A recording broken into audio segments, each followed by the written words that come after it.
Good morning दोस्तों, स्वागत है आपका हमारे यूट्यूब चैनल फाइनल रिव्यू में। जैसा कि आज 26 मई है, आज हम 26 मई के करंट अफेयर्स के बारे में जानेंगे और इसकी पीडीएफ आपको हमारे टेलीग्राम चैनल पे मिल जाएगी। आज का सुविचार है, जीवन में आगे बढ़ने का सबसे बड़ा रहस्य शुरुआत करना है। बात करते हैं मई के महीने के 26 मई के महत्वपूर्ण दिवस के विषय में। वैसे तो 26 मई को कोई दिवस नहीं है, लेकिन हम 26 तारीख के अन्य दिवसों के बारे में रिवीजन करेंगे। सबसे पहले है 26 जनवरी, भारत का गणतंत्र दिवस मनाया जाता है इस दिन, और जिसकी थीम थी विकसित भारत और भारत लोकतंत्र की मातृका। 26 जनवरी को और बनाया जाता है अंतर्राष्ट्रीय सीमा शुल्क दिवस, जिसकी थीम थी सुलभ और सुरक्षित व्यापार के लिए सीमा शुल्क का आधुनिकरण। फिर है 26 फरवरी। 26 फरवरी को बनाया जाता है वीर सावरकर स्मृति दिवस। 26 अप्रैल को बनाया जाता है विश्व बौद्धिक संपदा दिवस, जिसकी थीम थी आईपी और सतत विकास लक्ष्य, नवाचार और रचनात्मकता के साथ हमारे साझा भविष्य का निर्माण। आज का क्वेश्चन नंबर 1 है, हाल ही में दिल्ली देहरादून एक्सप्रेसवे के अंतिम चरण का सफल परीक्षण किया गया है। यह एक्सप्रेसवे पूरी तरह चालू होने पर दोनों शहरों के बीच की यात्रा के समय को घटाकर कितना कर देगा? जिसका सही आंसर है ऑप्शन नंबर बी, 2.5 घंटे। यह एक्सप्रेसवे दिल्ली और देहरादून की कनेक्टिविटी को सुदृढ़ करने के लिए एक बुनियादी ढांचा परियोजना है। ठीक है, इसमें यात्रा के समय को 2.5 घंटे रह जाएगा। जो यात्रा का समय है अभी 7 से 8 घंटे लगता है जाने में दिल्ली से देहरादून का समय, लेकिन इस एक्सप्रेसवे के माध्यम से ये समय कितना रह जाएगा? 2.5 घंटे। यह एशिया का सबसे पहला एक्सप्रेसवे है जिसमें वन्य जीवों के संरक्षण हेतु हेतु 12 किलोमीटर लंबा कॉरिडोर बनाया गया है। कॉरिडोर मीन्स ये एक एलिवेटेड जैसे फ्लाईओवर है उस तरीके का रहता है, जिसमें जो जानवर हैं, जो भी वन्य जीव हैं, उनके एक्सीडेंटल डेथ को रोका जा सकता है। बात करते हैं बुनियादी ढांचे के बारे में। दिल्ली देहरादून एक्सप्रेसवे, जिसे NH-72A भी बोला जाता है, जो दिल्ली देहरादून एक्सप्रेसवे है, ये भारतमाला परियोजना के तहत एक महत्वाकांक्षी ग्रीन फील्ड और ब्राउन फील्ड है। ठीक है, इसका उद्देश्य जो दिल्ली क्या है, राष्ट्रीय राजधानी है, उत्तराखंड की राजधानी क्या है, देहरादून है, इन दोनों के बीच की कनेक्टिविटी को सुगम बनाना है। अभी के समय में 6 से 7 घंटे लगते हैं दिल्ली से देहरादून जाने में, लेकिन इस एक्सप्रेसवे के माध्यम से जो समय है वो घट के 2.5 घंटा कर देगा। ठीक है, टोटल जो दूरी है दिल्ली से देहरादून की 210 किलोमीटर है, जिसमें अक्षरधाम से शुरू होकर ये यूपी के बागपत, शामली और सहारनपुर से होते हुए देहरादून तक जाता है। बात करते हैं परीक्षा उपयोगी महत्वपूर्ण तथ्य के बारे में। लागत और निर्माण, इसमें लगभग 13 करोड़ की लागत लग चुकी है, जो कि NHAI के द्वारा निर्मित है। वन्यजीव संरक्षण हेतु इसमें 12 किलोमीटर लंबा एलिवेटेड वाइल्ड लाइफ कॉरिडोर बनाया गया है, जो कि राजाजी राष्ट्रीय उद्यान से होते हुए जाता है। ठीक है, ताकि मानव और पशु संघर्ष को रोका जा सके। कनेक्टिविटी, इससे हरिद्वार, ऋषिकेश और चारधाम यात्रा मार्ग पर भी आवागमन आसान होगा। मतलब इजीली हम चारधाम यात्रा कर सकते हैं। अब बात करते हैं क्वेश्चन नंबर 2। प्रश्न नंबर 2 है, वर्ष 2027 की आगामी डिजिटल जनगणना के सुचारू संचालन के लिए उत्तराखंड के किस शहर में राज्य का पहला नोडल प्रशिक्षण और तकनीकी केंद्र स्थापित किया जा रहा है? इसका सही आंसर है हल्द्वानी। 2027 में होने वाली विश्व की पहली पूर्णतः रूप से जो डिजिटल जनगणना है, उसका हल्द्वानी में एक विशेष नोडल केंद्र स्थापित किया जा रहा है, जिससे यहाँ जो एन्यूमरेटर्स हैं उनको मोबाइल ऐप और पोर्टल के थ्रू एक डेटा का संकलन कैसे किया जाता है, इन चीज़ों के बारे में ट्रेनिंग दी जाएगी, प्रशिक्षण दिया जाएगा। ठीक है, बात करते हैं राष्ट्रीय जनगणना आगामी डिजिटल जनगणना 2027 के बारे में। भारत की 10वीं जनगणना, जो कि 2021 में होने वाली थी, लेकिन कोविड-19 महामारी के कारण उसे क्या कर दिया गया था, स्थगित कर दिया गया था। तो ये जो जनगणना है अब 2027 में होने वाली है, जो कि पूर्णतः रूप से एक डिजिटल जनगणना होगी। ठीक है, ये संभवतः विश्व की सबसे बड़ी डिजिटल जनगणना होगी। पारंपरिक कागजी फॉर्म के बजाय इसमें क्या किया जाएगा, जो एन्यूमरेटर्स हैं वो डेटा कलेक्ट करेंगे एक मोबाइल ऐप और वेब पोर्टल के थ्रू। इस तकनीकी बदलाव के सुचारू कार्यान्वयन के लिए देश भर में नोडल केंद्र बनाए जा रहे हैं। तो उत्तराखंड का जो नोडल केंद्र है वो कहाँ है? हल्द्वानी में। परीक्षा उपयोगी महत्वपूर्ण तथ्य के बारे में बात करेंगे। उत्तराखंड का संदर्भ, राज्य का पहला तकनीकी जो नोडल केंद्र होगा वो कहाँ स्थित होगा? हल्द्वानी में स्थापित किया जाएगा, जहाँ जो मास्टर्स हैं और ट्रेनर्स हैं और प्रागण मतलब एन्यूमरेटर्स हैं, उनको क्या किया जाएगा? ट्रेनिंग दी जाएगी जनगणना के रिगार्डिंग। ठीक है, नोडल एजेंसी, ये जो जनगणना है ये भारत के महारजिस्ट्रार और जनगणना के आयुक्त के थ्रू गृह मंत्रालय के अधीन कराई जाती है। ठीक है, इसमें जो लाभ है वो हमें कैसे लाभ मिलेगा, मतलब डिजिटल जनगणना में कैसे ये एक बेनिफिशियल है, क्योंकि जो डेटा प्रोसेसिंग है उसमें बहुत ज़्यादा टाइम लगता है, लेकिन जब पूर्णतः रूप से अगर डिजिटलाइजेशन हो जाएगा तो इसमें डेटा प्रोसेसिंग में ईजी रहता है। ठीक है, और रियल टाइम डेटा मॉनिटरिंग है वो संभव होगी, जिससे कागज़ों की भी बचत होगी और डेटा भी हमारा सुटेबली डेटा भी कलेक्ट करने के लिए आसान रहता है। ठीक है, अब है क्वेश्चन नंबर 3। उत्तराखंड जिला दर्शन और पारिस्थितिकी संरक्षण पहल के तहत हाल ही में किन नदी प्रणालियों के संगम क्षेत्रों में नए इको टूरिज्म जोन विकसित करने की मंजूरी दी गई है? नए इको टूरिज्म जोन को विकसित करने की मंजूरी दी गई है। इसका सही आंसर है कोसी और गोला नदी। कुमाऊं क्षेत्र में जो उत्तराखंड राज्य सरकार है वो क्या कर रही है, कोसी और गोला नदी प्रणाली के आसपास इको टूरिज्म जोन को बढ़ावा दे रही है, इसका विकास कर रही है, जिससे क्या होगा, जो स्थानीय युवा हैं उनको रोजगार प्रदान होगा और पर्यावरण संतुलन भी बना रहेगा। अगला क्वेश्चन, पर्यटन एवं पर्यावरण उत्तराखंड में इको टूरिज्म का विकास, हम इसके बारे में जानकारी लेंगे। जो उत्तराखंड राज्य है उसकी अर्थव्यवस्था प्रमुख रूप से पर्यटन पर निर्भर करती है, लेकिन पारंपरिक पर्यटन से पर्यावरण को बहुत ज़्यादा नुकसान पहुंचता है। इसलिए इसमें संतुलन बनाए रखने के लिए जो उत्तराखंड सरकार है उसने इको टूरिज्म को या पारिस्थितिकी पर्यटन को बढ़ावा दे रही है। ठीक है, इससे क्या होगा, प्राकृतिक क्षेत्रों की एक जिम्मेदार यात्रा की जाएगी और जो पर्यावरण का संरक्षण भी करती है और स्थानीय लोगों की जो इकोनॉमी है उनके कल्याण में सुधार करती है। ठीक है, जिला दर्शन पहल जो जिला दर्शन पहल है इसी दिशा में एक कदम है इको टूरिज्म के लिए। तो जो पर्यटकों को प्रसिद्ध हिल स्टेशनों से हटाकर राज्य के अनछुए ग्रामीण और नदी घाटी जो क्षेत्र हैं उनकी तरफ ले जाने का एक प्रयास है। ठीक है, इको टूरिज्म। परीक्षा उपयोगी महत्वपूर्ण तथ्य क्या है? नई घोषणा, कुमाऊं क्षेत्र में कोसी और गोला नदी प्रणाली के आसपास इको टूरिज्म का जो न्यू जोन है वो विकसित किया जाएगा। उद्देश्य क्या है इसका? स्थानीय जैव विविधता का संरक्षण और पलायन को रोकना, और होम स्टे के माध्यम से जो गांव के युवा वर्ग है और महिलाएं हैं उनको क्या करना, रोजगार प्रदान कराना। ठीक है, नदी तंत्र, जो कोसी नदी है वो अल्मोड़ा नैनीताल से होकर बहती है, और जबकि जो गोला नदी है ये पहाड़ पानी से होते हुए हल्द्वानी में आके बहती है। ठीक है, दोनों सिंचाई और पेयजल के प्रमुख स्रोत हैं उन क्षेत्रों में। अब बात करते हैं क्वेश्चन नंबर 4 की।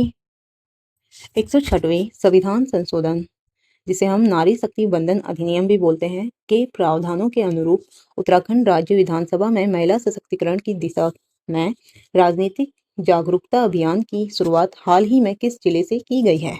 इसका सही आंसर है ऑप्शन नंबर सी, अल्मोड़ा।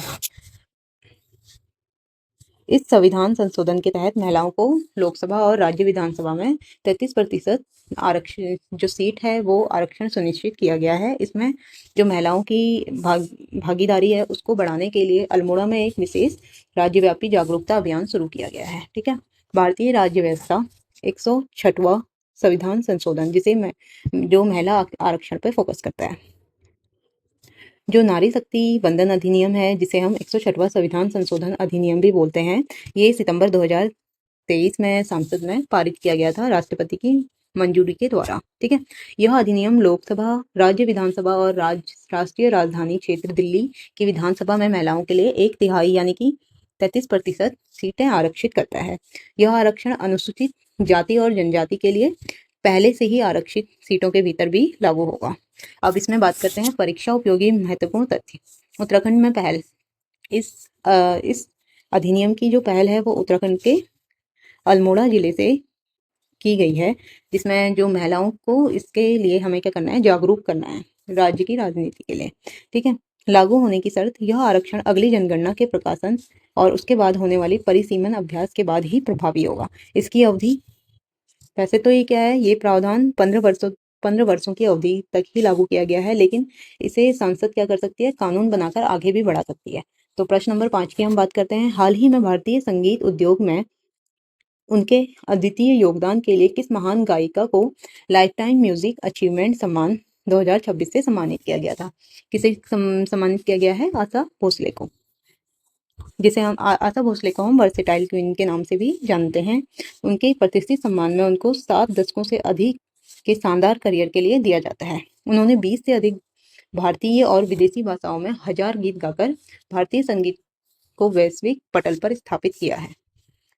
पुरस्कार एवं सम्मान, संगीत जगत में लाइफ टाइम अचीवमेंट, हम इसके बारे में बात करेंगे, आशा भोसले जी के बारे में।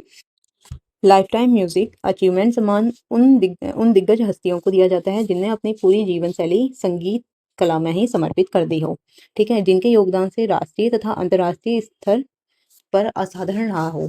यह पुरस्कार न केवल कलात्मक प्रतिभा को मान्यता देता है बल्कि जो उनकी आने वाली पीढ़ियां हैं उनके लिए भी उनके लिए छोड़ी गई विरासत को भी सम्मानित करता है। और 2026 में यह सम्मान भारतीय सिनेमा की कींवदंती पार्श्व गायिका आशा भोसले जी को दिया गया है। परीक्षा उपयोगी महत्वपूर्ण तथ्य क्या है? आशा भोसले जी का योगदान, उन्होंने 1943 में अपना कैरियर शुरू किया था संगीत जगत में और 8 दशकों में 20 से अधिक भारतीय और विदेशी भाषाओं में उनने 11,000 से अधिक गीत गाए हैं, ठीक है। उनका गिनीज बुक ऑफ रिकॉर्ड भी रह चुका है। संगीत इतिहास में सबसे अधिक रिकॉर्ड की गई कलाकार के रूप में गिनीज बुक ऑफ वर्ल्ड का उन्हें रिकॉर्ड मिला है, ठीक है। अन्य मुख्य सम्मान, भारत सरकार उन्हें कला के क्षेत्र में सन 2000 में दादा साहेब फाल्के पुरस्कार से नवाजा गया था और 2008 में पद्म विभूषण से नवाजा गया था, ठीक है। अगला क्वेश्चन है प्रश्न नंबर 6। इसरो द्वारा गगनयान मिशन के तहत मई 2026 में अंतरिक्ष यात्रियों की सुरक्षित वापसी के लिए कौन सा महत्वपूर्ण परीक्षण सफलतापूर्वक कराया गया था? इसका सही आंसर है option number A, crew escape system. ISRO ने आपात स्थिति में अंतरिक्ष यात्रियों को सुरक्षित निकालने के लिए क्रू एस्केप सिस्टम का परीक्षण किया गया था। यह गगनयान का पहला मानव युक्त अंतरिक्ष मिशन है जिसे LVM-3 रॉकेट के जरिए लॉन्च किया जा रहा है। बात करते हैं अंतरिक्ष विज्ञान, गगनयान मिशन और क्रू एस्केप सिस्टम के बारे में।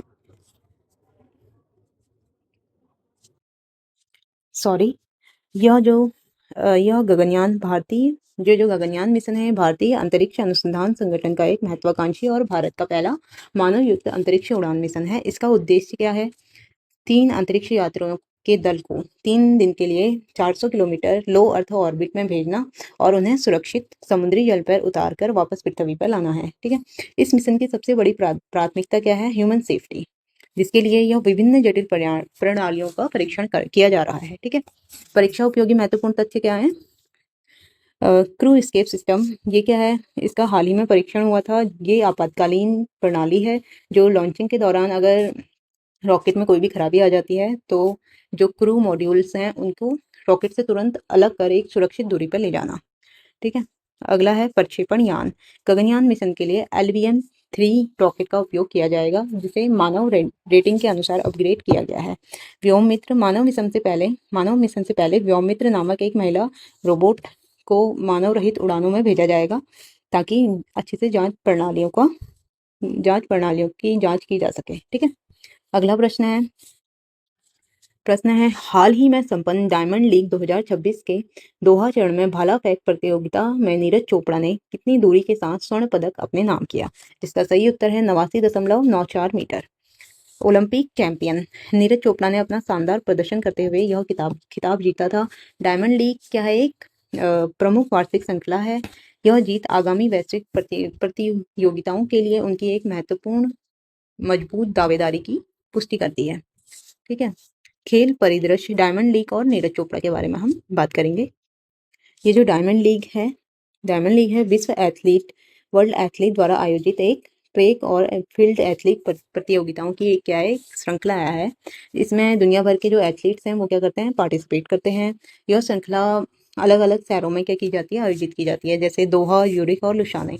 और अंत में इसका क्या होता है? एक फाइनल होता है। भारतीय भाला फेंक स्टार जो नीरज चोपड़ा हैं इस लीग में लगातार परचम लहरा रहे हैं, ठीक है। परीक्षा उपयोगी महत्वपूर्ण तथ्य क्या है? नवीन उपलब्धि 2026 के दोहा चरण में नीरज चोपड़ा ने 89.94 मीटर का थ्रो फेंककर स्वर्ण पदक जीता है, ठीक है। ऐतिहासिक तथ्य, नीरज चोपड़ा 2022 में ज्यूरिख में डायमंड लीग में फाइनल जीतने वाले पहले भारतीय एथलीट थे। प्रमुख उपलब्धियां, टोक्यो ओलंपिक में उन्होंने स्वर्ण पदक जीता था और विश्व एथलीट चैंपियनशिप में भी 2023 में उन्होंने स्वर्ण पदक जीता था और एशियाई खेल 2018 और 22 में उन्होंने क्या किया था? स्वर्ण पदक के विजेता रह चुके हैं। अगला प्रश्न है केंद्र सरकार ने साइबर अपराधियों से निपटने के लिए नवगठित राष्ट्रीय साइबर सुरक्षा एजेंसी का पहला महानिदेशक किसे नियुक्त किया है? इसका सही आंसर है तपन कुमार डेका। देश में साइबर खतरे और डिजिटल जो अपराध हैं उनके प्रभाव बढ़ते जा रहे हैं, इसलिए नई केंद्रीकृत एजेंसी का गठन किया गया है। तपन कुमार जो डेका हैं ये पहले इंटेलिजेंस ब्यूरो के प्रमुख के रूप में अपनी सेवाएं दे चुके हैं। ठीक है। राष्ट्रीय साइबर सुरक्षा एजेंसी, जिसे हम NCSA भी बोलते हैं, हम इसके बारे में बात करते हैं। हमारे देश में तेजी से बढ़ते डिजिटलीकरण के साथ साथ महत्वपूर्ण राष्ट्रीय बुनियादी ढांचा जैसे पावर ग्रिड, बैंकिंग, रक्षा नेटवर्क, ये सब हमारे किससे होता है? डिजिटलाइजेशन के थ्रू हो रहा है। तो इस वजह से जो साइबर हमला है, लाइक रेंसमवेयर, हैकिंग और डेटा चोरी का जो खतरा है वो काफ़ी बढ़ता हुआ देखा जा रहा है। इन खतरों से निपटने के लिए विभिन्न सरकारी एजेंसियों के बीच समन्वय स्थापित करने के लिए केंद्र सरकार ने एक नई केंद्रीकृत संस्था का निर्माण किया है, जिसे हम राष्ट्रीय साइबर सुरक्षा एजेंसी बोलते हैं। ठीक है। परीक्षा उपयोगी महत्वपूर्ण तथ्य क्या है? प्रथम महानिदेशक, इस एजेंसी के प्रथम महानिदेशक किसे बनाया गया है? IPS अधिकारी तपन कुमार डेका को बनाया गया है। ठीक है। उनके पास इंटेलिजेंस ब्यूरो के निदेशक के रूप में राष्ट्रीय सुरक्षा का भी गहरा अनुभव है। कार्य NCSA का कार्य, यह भारत की साइबर रक्षा रणनीति तैयार करेगी, जिससे क्या करेंगे? जो साइबर खतरे हैं उन पर रियल टाइम इंटेलिजेंस साझा करेगी। ठीक है। और साइबर अपराधियों के खिलाफ क्विक रिस्पांस टीम के रूप में कार्य करेगी। अधीनस्था, यह एजेंसी संभवतः भारतीय सुरक्षा परिषद सचिवालय या गृह मंत्रालय के साथ सीधा नियंत्रण कार्य करेगी। ठीक है। अगला प्रश्न है, भारत सरकार के विनिर्माण क्षेत्र को बढ़ावा देने के लिए भारत सरकार ने विनिर्माण क्षेत्र को बढ़ावा देने के लिए मेक इन इंडिया के पहल के अंतर्गत किस नई योजना की घोषणा की है? इसका जो सही आंसर है वो है ऑप्शन नंबर बी, उत्पादन प्रोत्साहन प्लस। जो PLI प्लस है ये क्या है? सेमीकंडक्टर और ग्रीन एनर्जी उन्नत इलेक्ट्रॉनिक के जो क्षेत्रों पर केंद्रित है। ठीक है। इसका उद्देश्य क्या है? ग्लोबल सप्लाई चेन के थ्रू भारत को एक अभिन्न और आत्मनिर्भर हिस्सा बनाना है, ग्लोबल सप्लाई चेन के थ्रू। ठीक है। अर्थव्यवस्था, उत्पादन प्रोत्साहन प्लस योजना के बारे में हम बात करेंगे। 2020 में उत्पादन लिंक प्रोत्साहन योजना शुरू की गई थी, वो भी किसके लिए? मैन्युफैक्चरिंग क्षेत्र को और आयात पर निर्भरता को कम करने के लिए, मैन्युफैक्चरिंग को बढ़ावा देने के लिए और आयात में निर्भरता को कम करने के लिए मेक इन इंडिया के तहत ये जो प्रोत्साहन योजना है ये शुरू की गई थी। ठीक है। इसके तहत जो भारत की कंपनियां हैं वो अपने जो प्रोडक्ट हैं उनकी वृद्धिशील बिक्री अगर करती है तो उनको उस पर क्या दी जाएगी? सब्सिडी दी जाएगी। अब इस योजना की भारी सफलता के बाद जो सरकार है उसने PLI प्लस लॉन्च किया है, उत्पादन प्रोत्साहन प्लस लॉन्च किया है। परीक्षा उपयोगी महत्वपूर्ण तथ्य क्या है?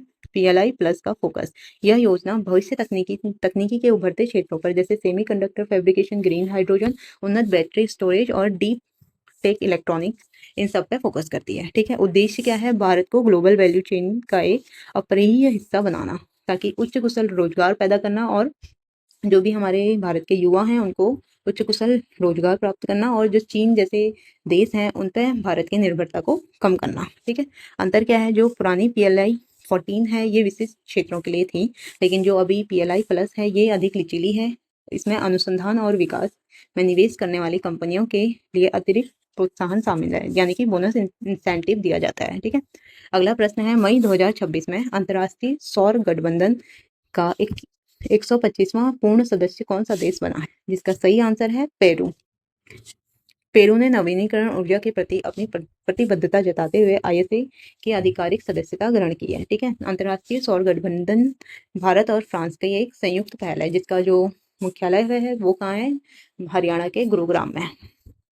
अंतर्राष्ट्रीय सौर गठबंधन, ये जो अंतर्राष्ट्रीय सौर गठबंधन है ये क्या है? भारत और फ्रांस द्वारा 2015 में COP 21 के दौरान शुरू की गई एक संयुक्त पहल है। ठीक है।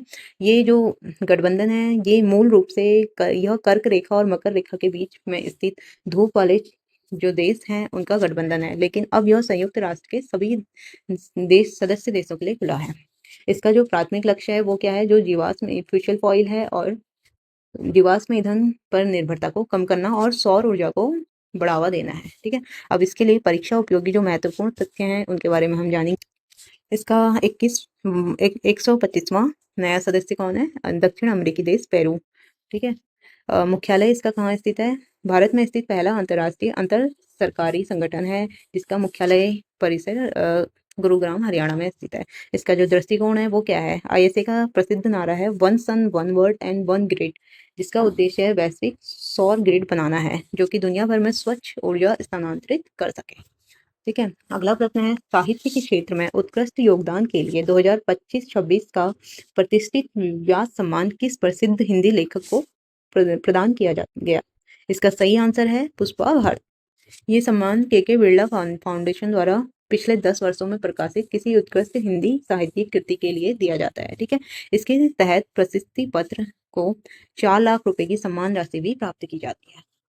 साहित्यिक पुरस्कार व्यास सम्मान 2025-26 के बारे में हम बात करेंगे। जो व्यास सम्मान है ये भारतीय साहित्य जगत का एक अत्यंत प्रतिष्ठित पुरस्कार है जिसकी स्थापना 1991 में के बिरला फाउंडेशन द्वारा की गई थी। ठीक है, यह सम्मान साहित्य अकादमी और ज्ञानपीठ पुरस्कार के बाद हिंदी का सबसे बड़ा सम्मानों में गिना जाता है। यह किसी विशेष पुस्तक के लिए नहीं दिया जाता, किसी विशेष लेखक को नहीं दिया जाता है, बल्कि उसके द्वारा लिखी गई विशेष पुस्तक के लिए दिया जाता है। ठीक है, इसके परीक्षा उपयोगी महत्वपूर्ण तथ्य के बारे में हम बात करेंगे तो पात्र मानदंड, यह सम्मान केवल भारतीय नागरिक को दिया जाता है जिसकी हिंदी भाषा में कोई साहित्य कृति हो, यानी कि उसने कोई 10 साल के अंदर अंदर कोई भी अपनी साहित्य कृति प्रकाशित की हो, यानी कि किताब वगैरह लिखी हो, उसके लिए दिया जाता है। विजेता 2025-26 की जो विजेता है वो कौन है? पुष्पा भारती है। उनको इस सम्मान से उनको यह सम्मान दिया गया है। ठीक है, पुष्पा भारती जी ने 2023 में भी उनके स्मरण यादें के लिए 33वां व्यास सम्मान मिल चुका है उन्हें। ठीक है, यह 2026 के संदर्भ परीक्षा एग्जाम के पर्सपेक्टिव व्यू से करेक्ट है। ठीक है, पुरस्कार राशि, इस सम्मान में विजेता को 4 लाख रुपए नगद दिए जाते हैं और प्रशस्ति पत्र भी और एक पट्टिका प्रदान की जाती है। ठीक है, अगला प्रश्न है क्वेश्चन नंबर 12, हाल ही में किस टेक कंपनी ने जलवायु परिवर्तन के डेटा का विश्लेषण करने के लिए दुनिया का पहला climate AI super computer launch किया है? इसका आंसर है ऑप्शन नंबर डी, एनवीडिया ने अर्थ 2 नामक उन्नत डिजिटल ट्विन प्लेटफॉर्म विकसित किया है। जो ये सुपर कंप्यूटर है ये चरम मौसम की घटनाओं यानी कि जलवायु परिवर्तन और दीर्घकालिक प्रभावों को समझने के लिए वैज्ञानिकों की हेल्प करता है। ठीक है, जो ये क्या बनाया गया है? सुपर कंप्यूटर बनाया गया है क्लाइमेट एआई। वैज्ञानिक एवं तकनीकी क्लाइमेट एआई सुपर कंप्यूटर और 2 के बारे में हम जानेंगे। 21वीं सदी में जलवायु परिवर्तन से निपटना एक सबसे बड़ी क्या है? चुनौती है हमारे लिए। इसके लिए मौसम की सटीक पूर्वानुमान और जलवायु मॉडल की जरूरत होती है, जिसके लिए भारी कंप्यूटिंग शक्ति चाहिए। इसलिए इसी दिशा में जो एनवीडिया है उसने अपनी ग्राफिक्स प्रोसेसिंग यूनिट्स और एआई चिप्स के लिए दुनिया भर में प्रसिद्ध है, उसने अर्थ 2 लॉन्च किया है। ठीक है, यह जलवायु अनुसंधान के लिए समर्पित है और दुनिया का पहला एआई संचालित सुपर कंप्यूटिंग प्लेटफॉर्म है। परीक्षा के लिए उपयोगी महत्वपूर्ण तथ्य, अर्थ 2 क्या है? यह हमारी पृथ्वी का एक डिजिटल ट्विन है। ठीक है, जो कि वायुमंडल, महासागरों और भूमि के विस्तृत अनुकरण को चलाता है, सिमुलेशन करता है। ये मतलब कि उनकी तरह कार्य करने की कोशिश करता है। एआई का उपयोग, पारंपरिक जलवायु वो जो मॉडल्स हैं वो बहुत क्या होते हैं? धीमे होते हैं, लेकिन जो एनवीडिया का एआई है ये क्या करता है? मौसम की घटनाओं के बारे में पहले ही भविष्यवाणी कर देता है। उन जो पारंपरिक जलवायु मॉडल हैं उनसे 1000 गुना तेजी से अपना काम करता है। ठीक है, इसका महत्व क्या है? इससे सरकारों को और आपदा प्रबंधन जो एजेंसी है उनको चरम मौसम से निपटने के लिए रियल टाइम डेटा एनालिसिस मिलेगा। ठीक है, जिससे जान माल का जो नुकसान है वो कम होगा। अगला प्रश्न है आईसीसी महिला T20 कप 2026 की मेजबानी किस देश द्वारा की जा रही है? इसका सही आंसर है इंग्लैंड के द्वारा। जो महिला क्रिकेट को वैश्विक स्तर पर सबसे अधिक लोकप्रिय बनाने के लिए आईसीसी ने इंग्लैंड को इस बड़े टूर्नामेंट की मेजबानी सौंपी है। वर्ष 2024 का महिला T20 कप बांग्लादेश के लिए प्रस्तावित किया गया था। ठीक है, खेलों का आयोजन आईसीसी महिला T20 विश्व कप 2026। जो आईसीसी महिला T20 वर्ल्ड कप है ये द्विवार्षिक प्रतियोगिता है। ठीक है, जो कि किसके द्वारा आयोजित की जाती है? आईसीसी के द्वारा।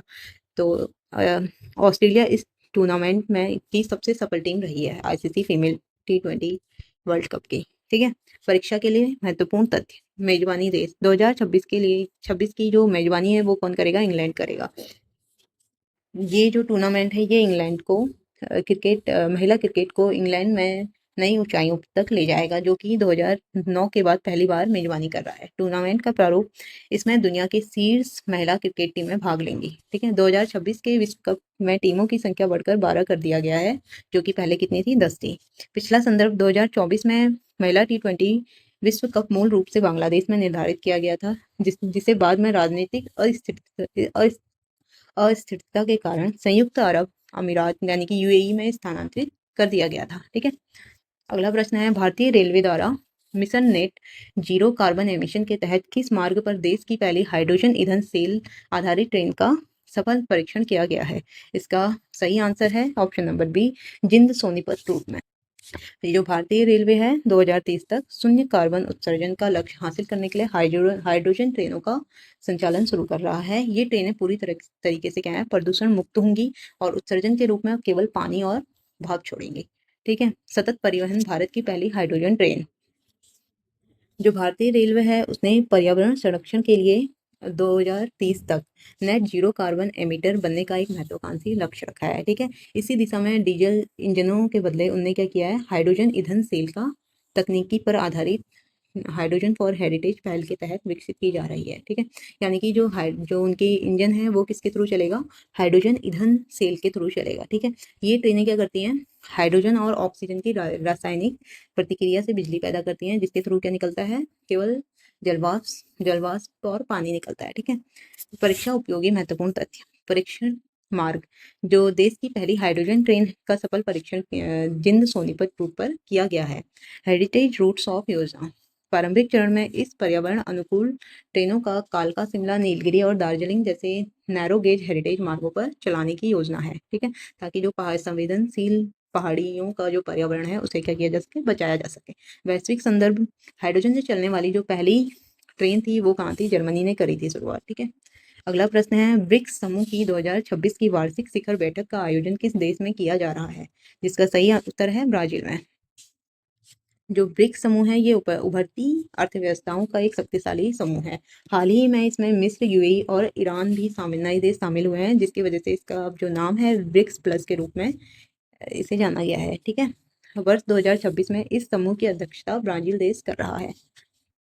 अंतर्राष्ट्रीय संबंध ब्रिक्स शिखर सम्मेलन 2026, जो ब्रिक्स समूह है वो क्या है, उभरती अर्थव्यवस्थाओं का एक महत्वपूर्ण भू राजनीतिक और आर्थिक मंच है। ठीक है, मूल रूप से इसमें ब्राजील, रूस, भारत और चीन और दक्षिण अफ्रीका शामिल थे। यह समूह पश्चिमी प्रभुत्व वाले वित्तीय संस्थानों के समांतर एक बहुध्रुवीय विश्व व्यवस्था का वकालत करता है। ठीक है, इन्होंने अपना न्यू डेवलपमेंट बैंक भी बनाया है। विश्व परीक्षा उपयोगी महत्वपूर्ण तथ्य क्या है, विस्तार, ब्रिक्स प्लस 2024 के समूह का ऐतिहासिक विस्तार हुआ, जिसमें मिस्र, इथोपिया, ईरान और संयुक्त अरब अमीरात पूर्ण सदस्य के रूप में शामिल हुए, जिसका नाम अब ब्रिक्स प्लस कर दिया गया है, जिसमें सऊदी अरब को भी आमंत्रित किया गया था। 2026 की अध्यक्षता कौन कर रहा है, ब्राजील देश कर रहा है 2026 की मेजबानी। ठीक है, मुख्य मुद्दे 2026 के सम्मेलन में स्थानीय मुद्राओं को व्यापार में बढ़ावा देने और डी डॉलराइजेशन और ग्लोबल साउथ के विकास पर मुख्य जोर रहेगा। कल के क्वेश्चन ऑफ द डे की बात करते हैं। टिहरी रियासत का भारतीय संघ में विलय किस वर्ष हुआ था? जिसका सही उत्तर है 1949 में। 1 अगस्त 1949 को महाराजा मानवेंद्र शाह के शासनकाल में टिहरी रियासत का विलय भारतीय संघ में विलय हुआ था। ठीक है, टिहरी रियासत का भारतीय संघ में विलय हुआ था 1 अगस्त 1949 को। ठीक है, आज के क्वेश्चन ऑफ द डे की बात करते हैं। प्रसिद्ध पिंडारी ग्लेशियर उत्तराखंड के किस जिले में स्थित है? आप इसका सही आंसर हमें हमारे कमेंट बॉक्स पे दीजिए। एंड आज की क्लास के लिए धन्यवाद।